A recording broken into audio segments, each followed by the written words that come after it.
Assalamualaikum warahmatullahi wabarakatuh.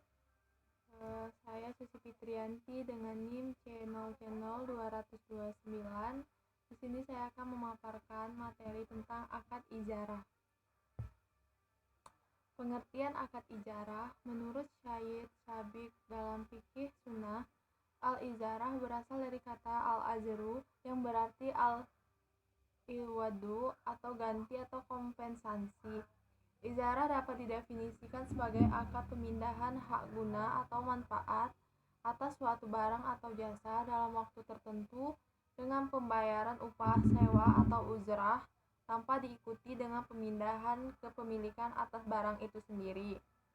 Dari berbagai pengertian di atas dapat disimpulkan bahwa ijarah adalah akad pemindahan hak guna atas barang atau jasa melalui pembayaran upah sewa tanpa diikuti dengan pemindahan kepemilikan atau ownership atas barang itu sendiri.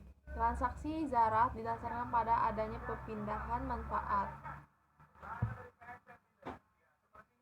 Jenis akad ijarah berdasarkan objek yang disewakan, ijarah dapat dibagi dua, yaitu yang pertama manfaat atas aset yang tidak bergerak seperti rumah atau aset bergerak seperti mobil, motor, pakaian, dan sebagainya.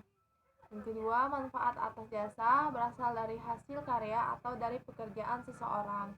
Berdasarkan PSAK 107, pertama, ijarah merupakan sewa menyewa objek. Ijarah tanpa perpindahan, risiko dan manfaat yang terkait kepemilikan aset terkait dengan atau tanpa wa'ad untuk pemindahan kepemilikan dari pemilik atau muzir kepada penyewa atau mustajir pada saat tertentu. Yang kedua, ijarah mutahiyah bitamlik adalah ijarah dengan wa'ad perpindahan kepemilikan aset yang diijarahkan pada aset tertentu. Yang ketiga, jual dan ijarah adalah transaksi menjual objek ijarah kepada pihak lain dan kemudian menyewa kembali objek ijarah tersebut yang telah dijual tersebut. 4. Ijarah lanjut menyewakan lebih lanjut kepada pihak lain atas aset yang sebelumnya disewa dari pemilik. Dasar syariah. Sumber hukum akad ijarah. Yang pertama itu Al-Quran, sebagaimana firman Allah Subhanahu wa Ta'ala, apakah mereka yang membagi-bagi rahmat Tuhanmu? Kami telah menentukan antara mereka penghidupan mereka dalam kehidupan dunia, dan kami telah meninggikan sebagian mereka atas sebagian yang lain beberapa derajat, agar sebagian mereka dapat mempergunakan yang lain, dan rahmat Tuhanmu lebih baik dari apa yang mereka kumpulkan. Al-Quran Surah Az-Zukhruf ayat 32. Dan jika kamu ingin anakmu disusukan oleh orang lain, maka tidak dosa bagimu apabila kamu memberikan pembayaran menurut yang patut. Bertakwalah kepada Allah dan ketahuilah bahwa Allah Maha melihat apa yang kamu kerjakan. Al-Quran Surah Al-Baqarah ayat 233. Yang kedua itu As-Sunnah.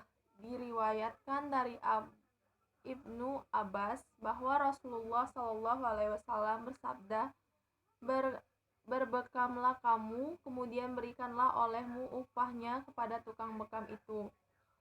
Hadis riwayat Bukhari dan Muslim. Dari Ibnu Umar bahwa Rasulullah SAW bersabda, berikanlah upah pekerja sebelum keringatnya kering. Hadis riwayat Ibnu Majah.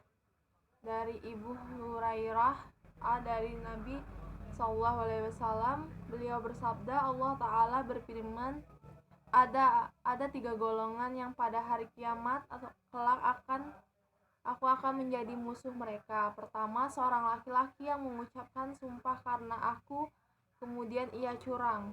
Kedua, seorang laki-laki yang menjual seorang merdeka lalu dimakan harganya. Dan ketiga, seorang laki-laki yang mempekerjakan seorang buruh lalu sang buruh mengerjakan tugas dengan sempurna namun ia tidak memberikannya upah.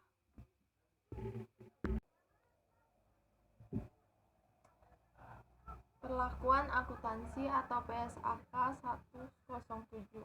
Akuntansi dibagi menjadi dua, itu pertama akuntansi untuk pemberi sewa atau muzir. Pertama, biaya perolehan. Untuk objek ijarah, baik aset berwujud maupun tidak berwujud, diakui sebagai objek ijarah diperoleh sebesar biaya perolehan. 2. Penyusutan. Jika aset ijarah tersebut dapat disusutkan, diamortisasi, maka penyusutan dan amortisasinya diperlukan sama untuk aset sejenis selama umur manfaat atau umur ekonomisnya.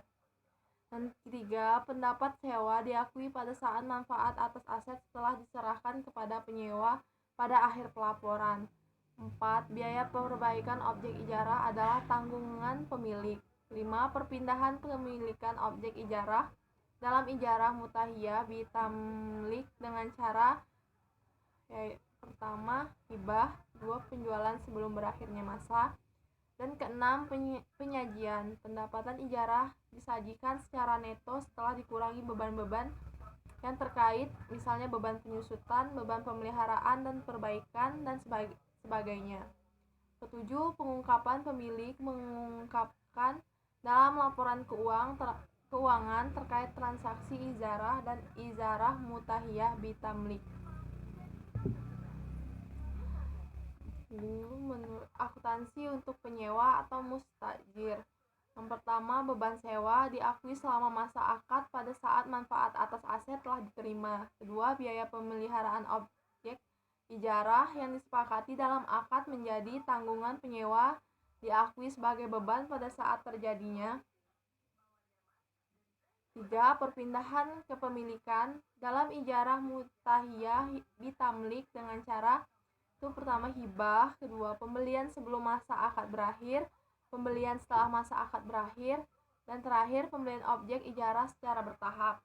Yang keempat, jika suatu entitas atau penyewa menyewakan kembali aset ijarah lebih lanjut pada pihak lain atas aset yang sebelumnya disewa. Kelima, pengungkapan. Sekian pemaparan materi dari saya. Wassalamualaikum warahmatullahi wabarakatuh.